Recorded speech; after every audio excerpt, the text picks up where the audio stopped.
De quina manera, l'Alvin Alopó, parlem de la localitat de Villena, que té, a partir de no res, s'ha d'inaugurar ja el seu mercat medieval, però no l'agromercat medieval com qualsevol. I no és per desmereixer el dels altres pobles, que està molt bé, sinó perquè en aquest cas, Mariajo, hi ha una gran implicació per part dels veïns de Villena, veritat?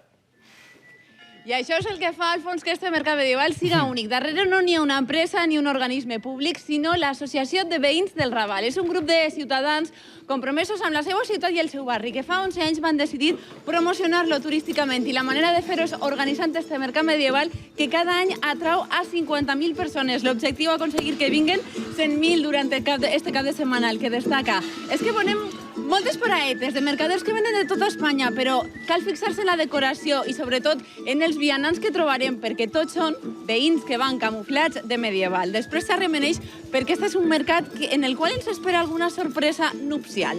Ui, estem desitjant veure aquestes sorpreses nupcial. I després també veurem amb més tranquil·litat aquest mercat medieval i abordarem també altres temes.